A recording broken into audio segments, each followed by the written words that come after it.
Hi guys, welcome back to my channel. My name is Dinithi and welcome back to another reading vlog.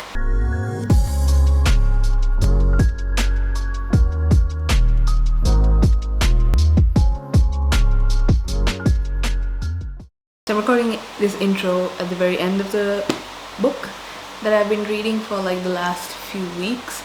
So I'm just gonna insert the vlog after this clip and then we'll come back to my final thought once you've seen the video. This is the first vlog, but I will be reading The Poppy War in this vlog by R.F. Kong. This is a highly anticipated novel and my friend Inosh has been he's been telling me to read this for a long time, and you will see me read the whole thing, and I am reacting to a few chapters. I think the first one and like chapter 21, so because he told me to react to them because he wanted to see my face. So yeah, we'll get straight into the vlog and you will see me again at the end of it. Okay, so here's the book. We are starting. So, oh my god. Yeah, I'm making this clip because Inosh sent me, I need to tab some of these chapters because he wanted to see my live reaction to those chapters. I don't know what happens in them, so I'm gonna have to tab it up and record, because after I did that one live reaction to Aisha for the, I think it was Kingdom of Copper. Yeah, you wanna see? It's quite a lot. Where's the, I'm reading the chapters. He said, oh, he wants chapter 1, end of part 1, 21, part 2, chapter 23, 25, 26, okay. That's a lot. So because I'm gonna have to record when I'm reading chapter 1. So yeah, I'm gonna tab these and then I will start reading The Poppy War.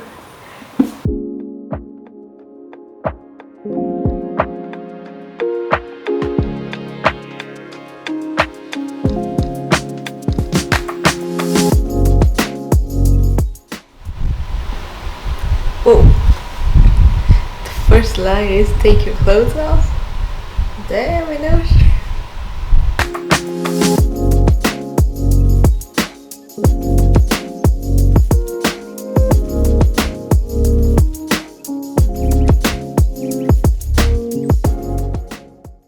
Alright, update time. It is much later. I think it's about a week later. I did get through 60 pages in that last clip when I started to read. After that, I couldn't even touch the book for like a week. This time it's my fault because I just wasn't in the mood to read. Not because of the book. It's amazing.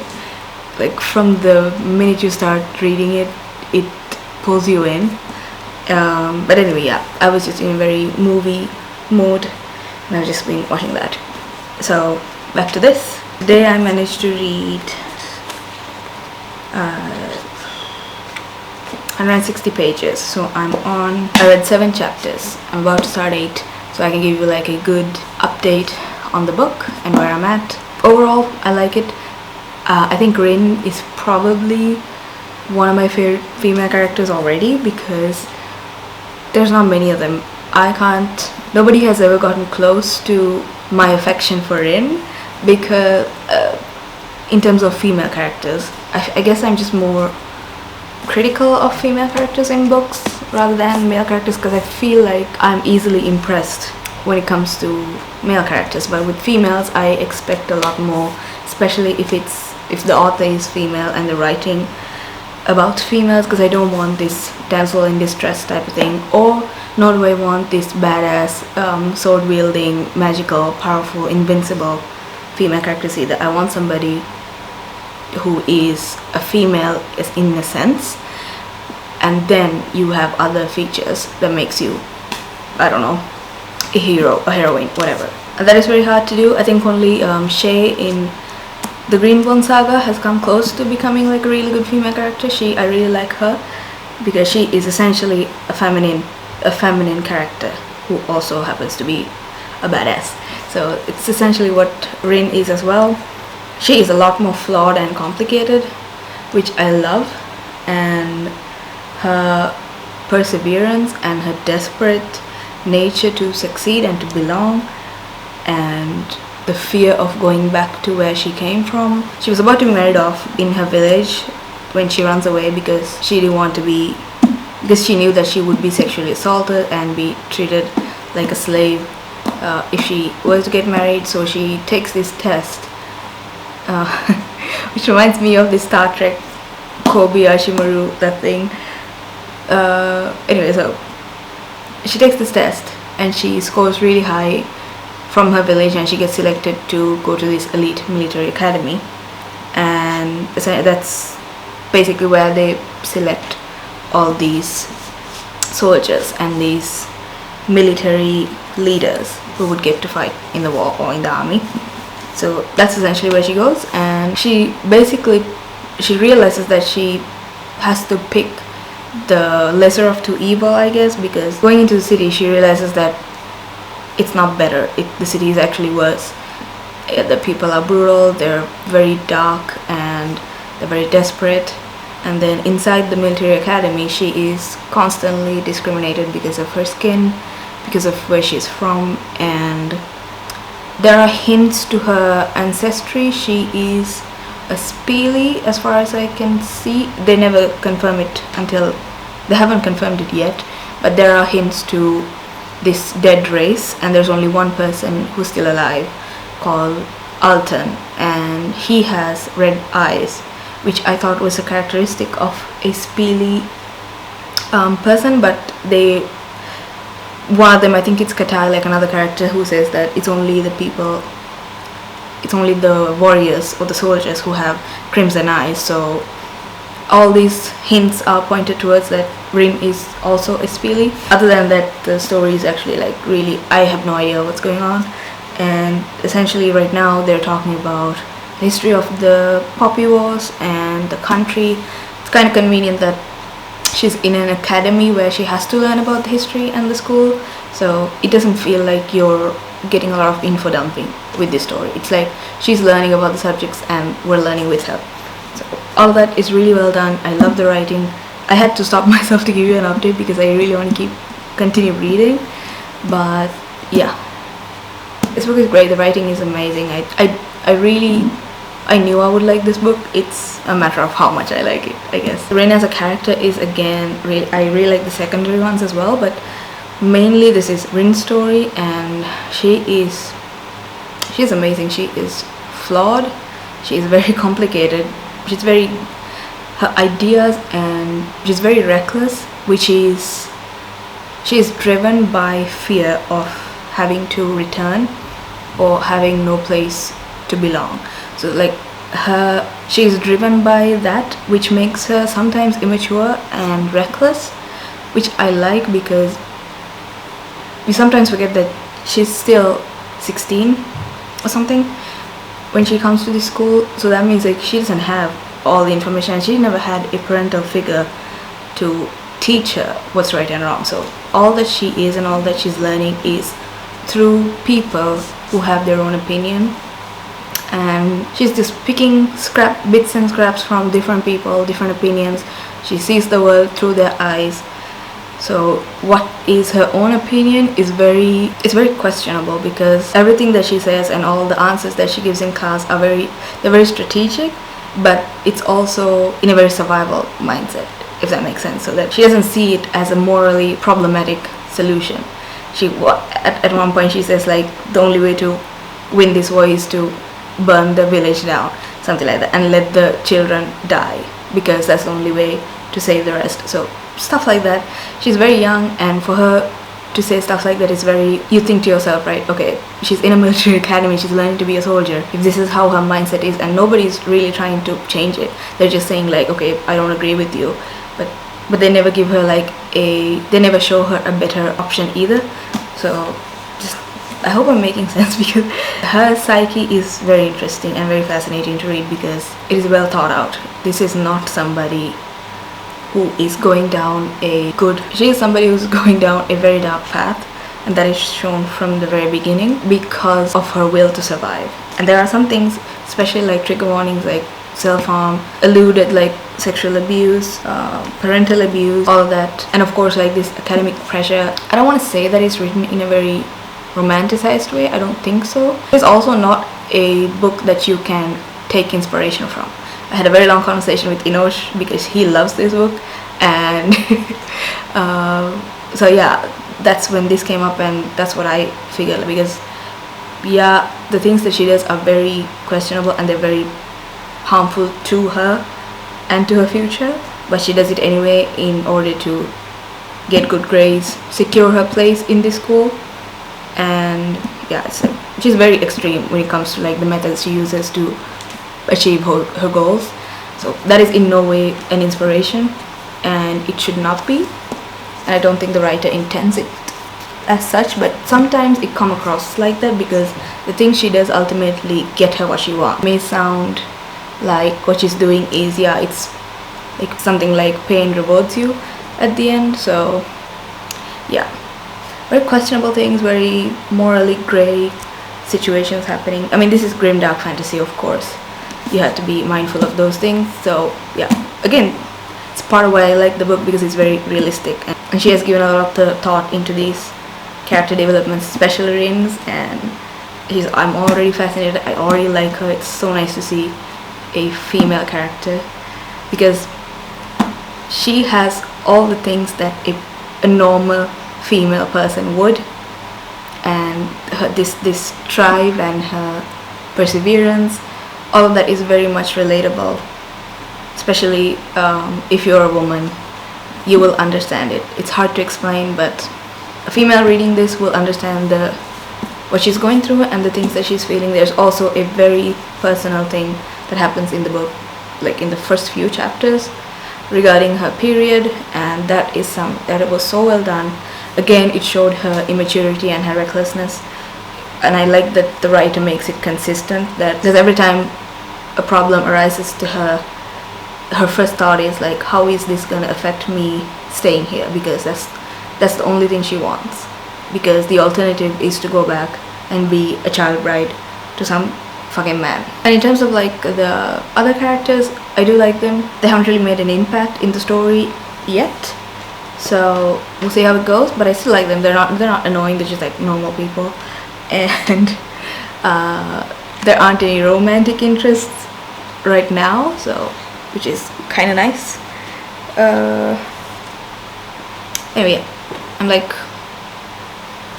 almost halfway done, so I'm gonna start reading again, and then when I get to this point I have to do a live reading, because that I agreed to with Inosh when I started reading this. So just finished part 2, I'm about to start part 3, and I have to live record. Aisha and Nosh both were literally screaming in the group chat saying that I have to record, and I have to keep my face right here so that they can see every little detail. Don't know how that's gonna go, we'll see. So far, like, part 2 is good. I like it.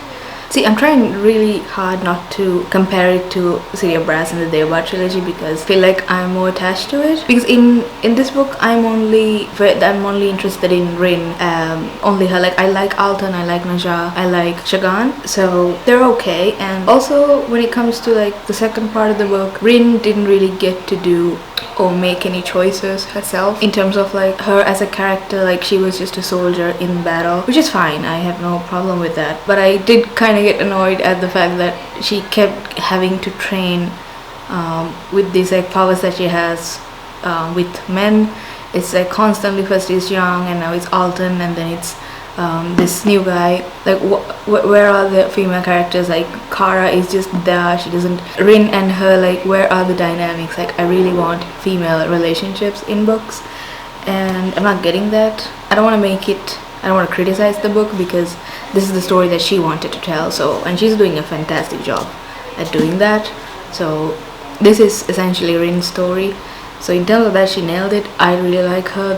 I don't have any qualms or any complaints with regards to Rin, but in terms of like the story and the other characters, I feel like there's a long way to go before I can get attached to them. So because like especially like Alton, I really like him, but we don't really get to see much of him, because we see things through Rin's eyes, and he has his guards up and he's like slowly going mad. So anyway, that's part 2. I mean, we still have 2 more books to go, so let's see. So now for the live reading, I'm gonna start and let's see how it goes.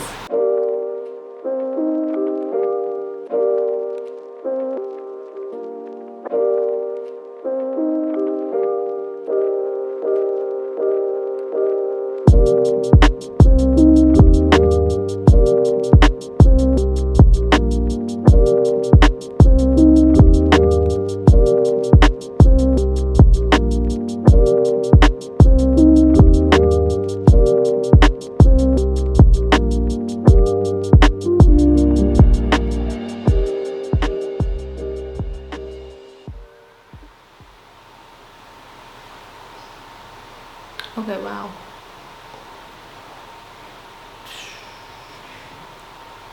It's like a river full of bodies. Sorry I didn't react to it in like a very shocking way, because at this point I'm not shocked. Like, I knew the city would be under siege anyway, but let's see.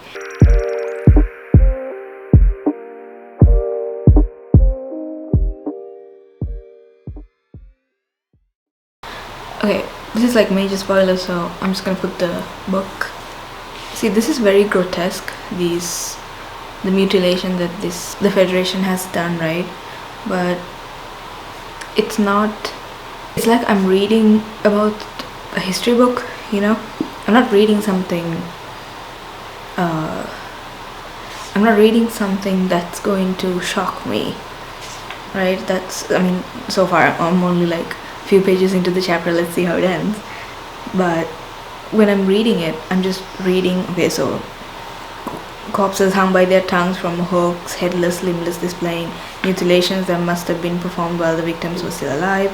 These are, it's not gonna shock me, because this is a result of war, and this is a result of what people do in a war. So I like that she describes it as authentically as possible, and this is brutal in every sense of the word. But yeah, I would have liked to see the Federation more, for me to be horrified them doing this, and not just this entity called the Federation doing it, if you know what I mean. Like, it doesn't make this any less inhumane, it does, but I'm reading it from a very distant point of view. It's like a bird's eye view, right? I'm just looking at the destruction, and it's horrifying, but I'm very disconnected. So, and that's because I don't know much about the Federation at all, aside from what they have said in conversation. Okay, yeah. See, I like when Rin reacts to things, because I love her. So the last part with the dog is really good. I wish there's more of Rin in this book, man. I know it's about her, but where is she? Oh, so this is Katai's division, but I think he's alive. I don't think he's dead, because there's so much more to go when it comes to Katai as a character, right? Okay, no, he's alive.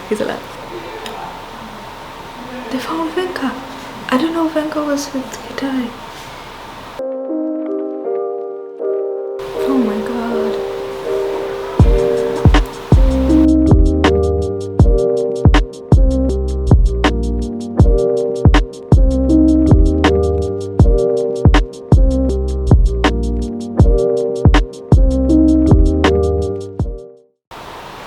Oh my god, Venka.